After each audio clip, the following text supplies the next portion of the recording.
Ladies and gentlemen, good evening and welcome back to our channel once again.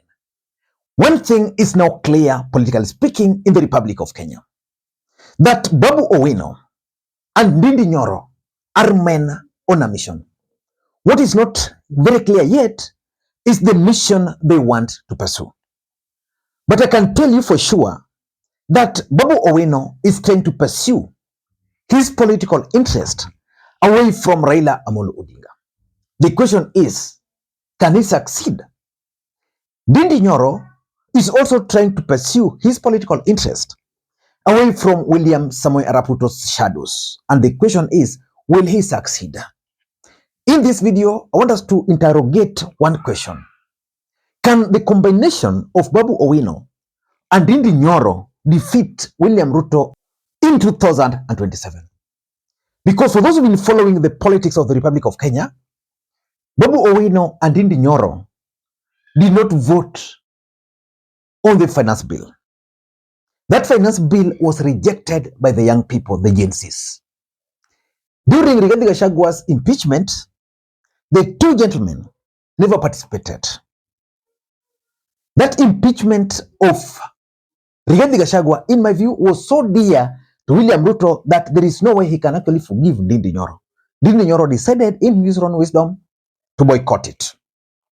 During the swearing-in ceremony of Professor Kithure Kindiki as the Deputy President of the Republic of Kenya, again, for Babu Owino, you can excuse him, but Ndindi Nyoro was also missing in action.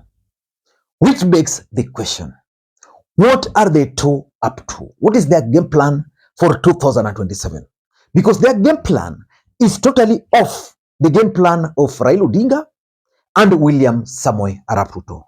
And the only conclusion I want to make is that Babu Owino and Ndindi Nyoro might be tempted to run for the presidency and the deputy presidency of the Republic of Kenya in 2027. The question is, can they win? For Babu Owino, he's been pursuing the Nairobi gubernatorial seat.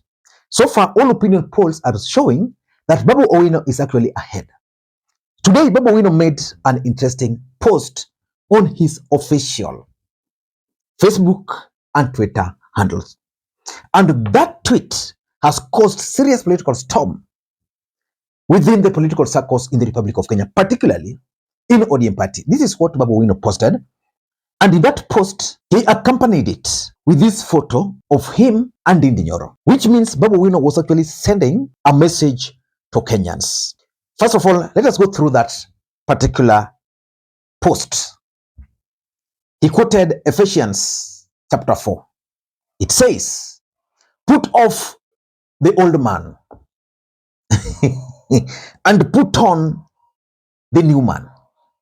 That's a very powerful quote from the Bible. And if you read the comments, because by right now, this post has received 5,300 comments. That's huge interaction. It has been shared multiple times. And of course, 22,000 people has actually liked this post. If you go through those 5,300 comments, the comments there will actually shock you. The comments there will shock you. Some are in agreement that Babu Owino can pursue his path minus Raila. Some are in disagreement. Let us continue with what this post is saying. Put off the old man and put on the new man. Put off the bitterness. Put off the pride. Put off the jealousy. Put off envy. Put off the addiction. Put off the temper. The reason they are controlling you is because you keep feeding them. Whatever you feed will grow. Every time you give in to a temptation, it's going to grow. Quit feeding the old man. Start starving the jealousy, envy, impatience, anger, grief, compromise, bad attitude. Then they'll get weaker and weaker. That's a very powerful statement by Babu Owino.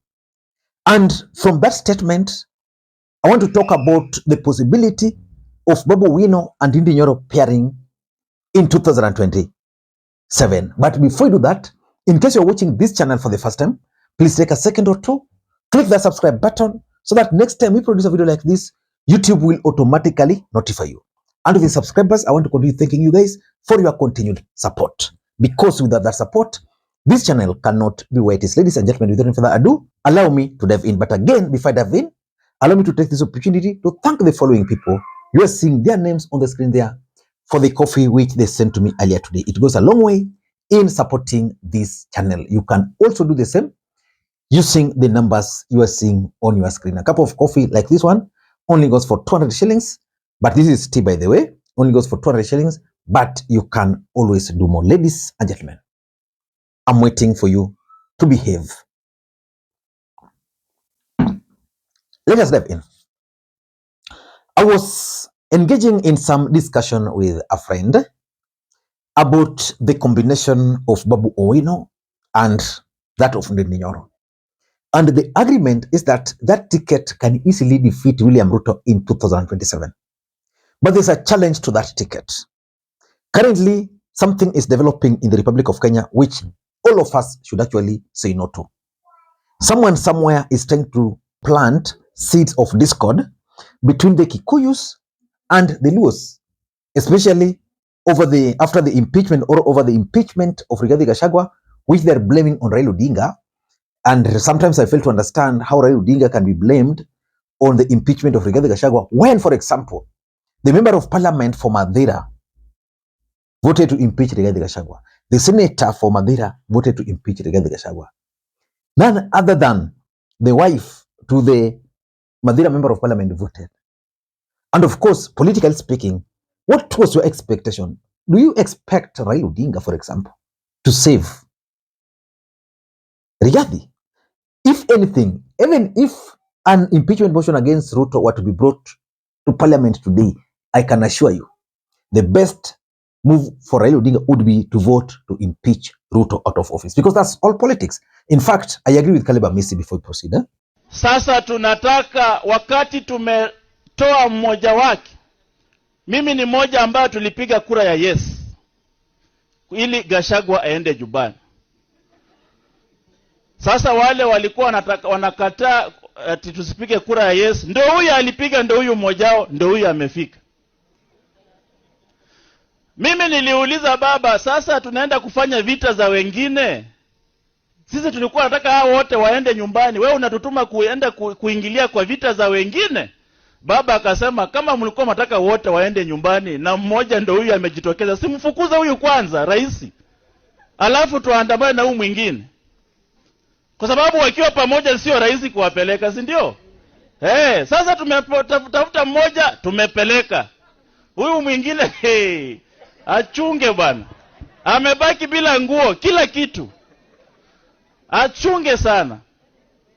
Sasa hiyo ndio kazi tulipewa na baba. Wale ambao mlikuwa mnasema kwa nini mnapiga Yesu, munisamee, nilifuata amri ya baba. So some people have been trying to plant that seed of discord. And of course, if you look at it politically, Ndindi and Babu, there is a strong feeling that Ndindi can actually be the presidential candidate and Babu the running mate. But politically speaking, in the Republic of Kenya, there is also a strong feeling that it's the turn for another tribe other than the Kikuyu and the Kalenjin. So there are those who are giving, let Babu Owino be the presidential candidate supported by Ndindi Nyoro. Are you getting the point? But can that ticket win the presidency? For me, my analysis are as follows. Number one,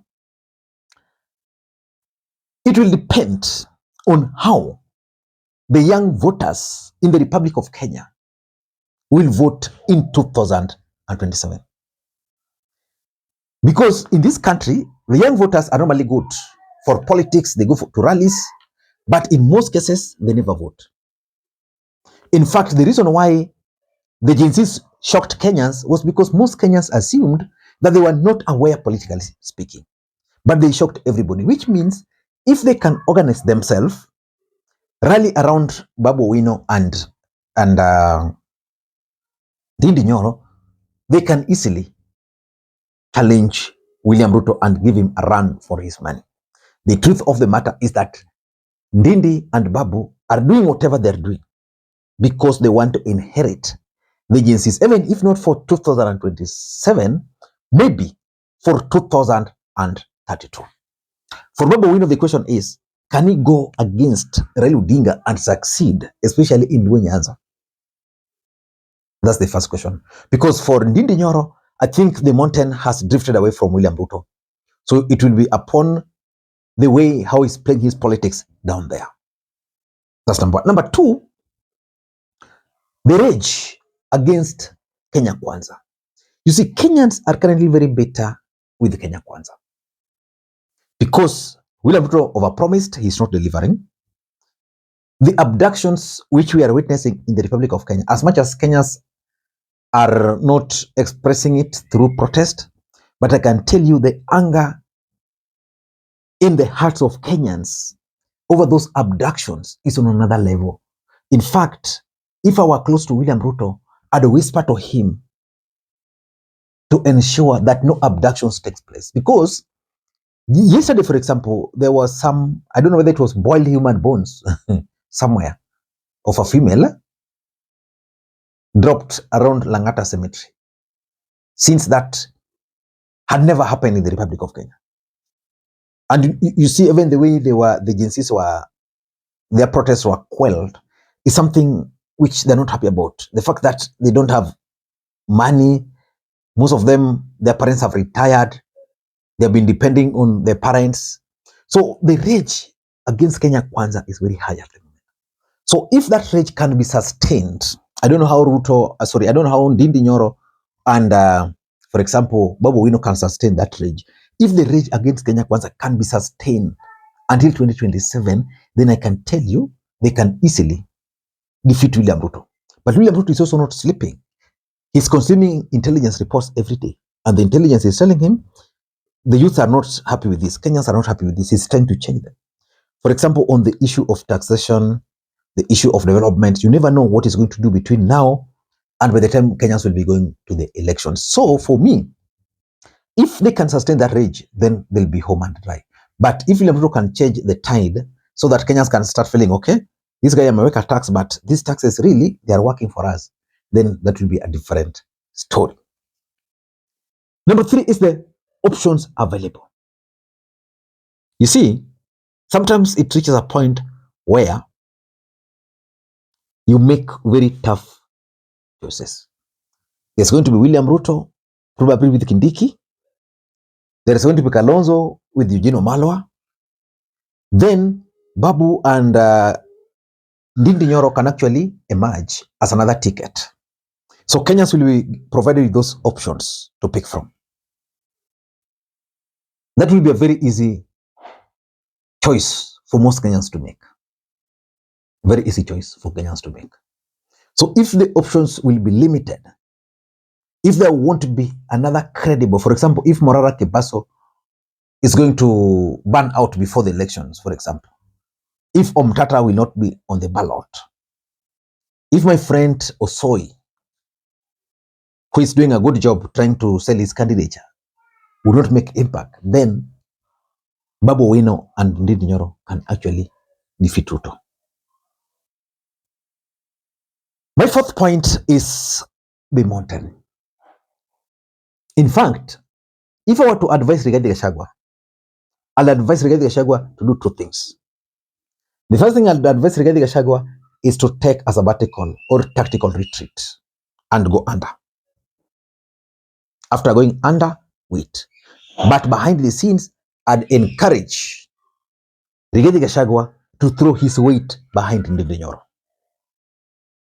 If Ndindi Nyoro is serious, Ndindi can easily rally the mountain. I'm sure the mountain can easily see potential in Ndindi Nyoro. And, sorry, my voice is a bit dry. The mountain can easily see potential in Ndindi Nyoro. And because of that, they can support him as part of their victim. You know, Rigathi was victimized. Uhuru, they were played to dump Uhuru. Now they can easily vote for Ndindi. So if the mountain can vote for Ndindi, Babu Owino on the ballot getting the GNC votes, and I'm sure if Babu Owino were to be nominated as a presidential candidate like this,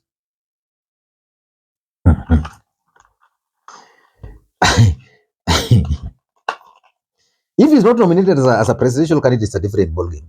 But if Ndindi Nyoro and Babu Owino were to run on a ticket and Babu Owino is the presidential candidate, I can assure you the Luo nation will vote for Babu Owino. I can assure you. That will only change if Ndindi Nyoro is the presidential candidate, because in that case, most Luos would rather vote for Ruto. That's the honest truth. Because someone has already planted that seed of discord. And lastly, the split in Azimio. You see, Azimio has split. Raila on one side, Kalonzo on the other side. Now, Raila is going to join Ruto. What about his supporters? Are they also going to join him? Some will join Raila Odinga with Ruto, but there are those who will remain. But they're not comfortable voting for Kalonzo because of the way Kalonzo is joking around. So they'll easily find solace the other side. Kenya Kwanza, there's also the split, especially in UDA party, where the mountain is drifting away.